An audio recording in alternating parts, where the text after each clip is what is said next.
Hey everyone, I'm back again, and I'm doing another movies I like segment, but I'm going to do a bit of a different one today. I'm doing a movies I like segment adult version. So, adult films that you'll love to pieces, and I hope you'll love forever. So, let's get on with it. Alright, so the first film that I want to bring to your attention today, a bit of an old classic from a popular TV series, South Park the movie. Now, why do I like this film? Well, I'm a fan of South Park anyway, and anyone I think that's a fan of South Park will generally be a fan of the movie. But even if you're not a fan of South Park the series, this is actually a standalone flick. So you don't need to watch the series. You might want to watch the series just to remind yourself of who the characters are and everything, but generally you can watch this without actually having seen the series. Why do I like it? It's crude, it's rude, it's full of great little comedy pieces. This is made before Saddam Hussein was captured and executed. It features him in hell as the devil's lover, and that is just like ridiculous. There's a lot of ridiculous things in here, and there's a lot of tongue-in-cheek hitting the wall. There's a song against Canada. There's a song. There's It generally targets quite a few different countries and celebrities. It's hitting all the usual notes with South Park humor. But it's different because it is an animated movie, and you don't see many tongue-in-cheek, big satirical Western animations, do you? If you can name a couple, please put in the comments below. I would love to actually see some more. I know, I'm meaning movie-wise. I know there's quite a few TV series that cover that. Yeah, it's just such a brilliant, unconventional plot that you love it from start to end. And the fact it's also partially a musical means that some of the songs you'll just be singing along to way after the movie's over. So, the next one I've got on my list is actually another musical piece, the Rocky Horror Picture Show.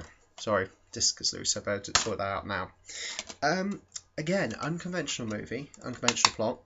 It was a low-key but low-budget independent movie originally, and they weren't sure what was going to be made of it. But since then, it's become such a cult hit. It's really one of those things that over time just, grew and grew and grew until it had this cult following. And such a dedicated one that you have people that go to performances dressed up as the lead characters.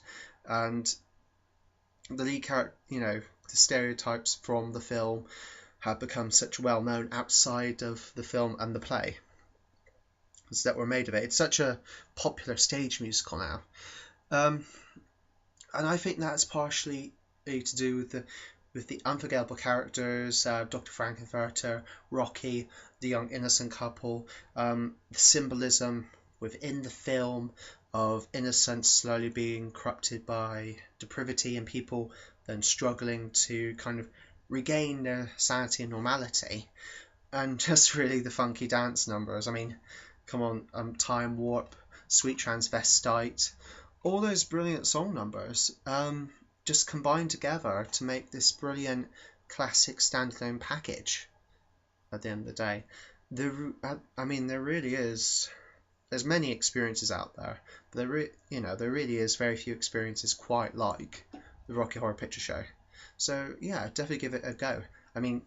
Either the theatre version or the film version. So I think it'd be much cheaper and easier to get your hand on this film. So watch this. But it's definitely one of those things you should see in person as well at the theatre when one of the performances come along. Okay. Moving away from musical numbers, I'm going on to one of my favourite little horror films now. I don't think a number of people class this as a horror, but at the end of the day, it's got spooky action, it's grim, it's depressing. It's Underworld, the vampire werewolf flick released a number of years ago now. In the film, it chronicles a war between vampires and werewolves that's been ongoing for centuries, and something is about to happen that will potentially, end the war for either sides. Right. And why I liked it is it was dark, it was gritty, it was gothic. There's no comedy in this movie at all. Well, if you know me at all, you know I'm a big fan of comedy, but it's actually quite compelling. It's one of the few recent affairs in the mainstream um, market that focuses on a more human integration of vampires and werewolves into normal reality that still keeps them as, kind of horrible beasts, as potentially cruel and decadent, etc. I mean, you've had the things like Twilight that have sexualized vampires and werewolves, and that's been followed by other outings to make them seem like um, misunderstood creatures. This does not. This gives no excuses. Vampires will kill humans to drain them for their blood. Werewolves are ferocious, near animalistic beasts that will kill as well. But then it has a compelling central mythos of the hybridization. That's the plot device for it. The hybridization of vampires and werewolves, and that's followed on in the subsequent sequels. It's developed its own mythos at the end of the day, and it's stuck more to the spirit of the horror, the horror. Sorry, the horror elements of vampires and werewolves than most of the recent, fiction and movies that have been released have. And that's why it's werewolf. God, I've got werewolves on the tongue. That's why it's well worth a watch, just to see what the roots of the old mythoses were. And so, and I've got another independent film here now for you. I've got Clerks. It's very interesting. I didn't know what to make of the concept at first when I heard about it. The fact that it was shot entirely within a convenience store, that it was shot entirely in one day in the lives of these people that work here in this convenience store and frequent it. I didn't know what to make of it at first, but sat down, was watching it, and I was quite sold on it. It's general proof that you do not need a huge budget.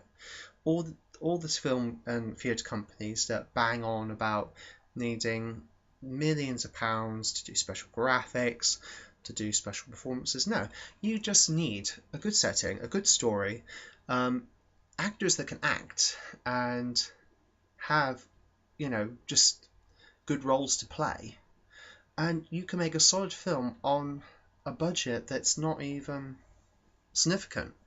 A budget that would barely pay one decent actor's salary at the end of the day. This really did make Kevin Smith's acting debut. This became a cult classic, like the Rocky Horror I showed you before. Not to the extent where people will dress up and go to theatre productions of, but more a cult classic in the sense that people loved Kevin Smith after this movie was made, and they followed the rest of his works, and he made a sequel to this. He took characters from this work and brought them into other movies that he did, and people followed it. And that's just for the sheer reason of showing how to make such a decent, compact, well worth.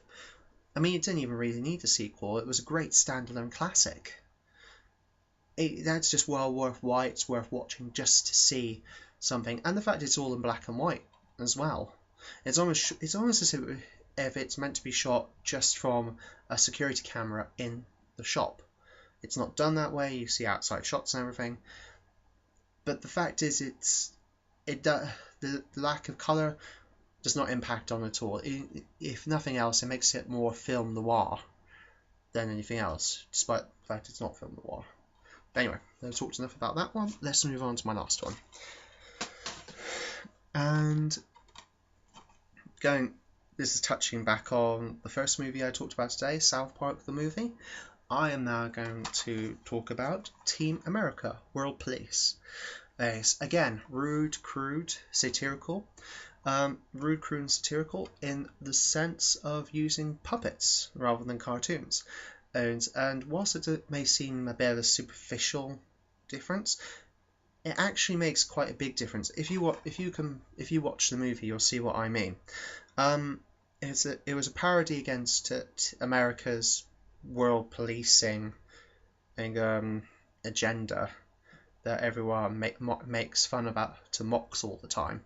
Um, and whilst I think they could have carried it a bit further by actually naming individuals and sorry, by naming individuals and mocking them all wholeheartedly. I mean, they talked about American actors and they mentioned Kim Jong Il, the leader of the Korean Republic, but they didn't mention any American political leaders, which I think they could have done. I mean, that would have made it a bit more edgy. But this was still fantastic. I mean, it just like the way the puppet.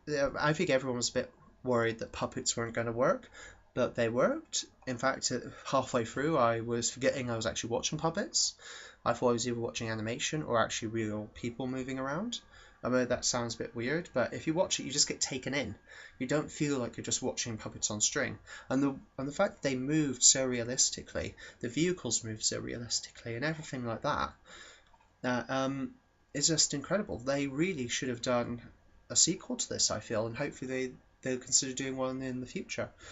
But it just fantastic, and this even has a couple of musical numbers in it as well. To be honest, especially the very interesting title song, "Team America, Fuck Yeah," brilliant.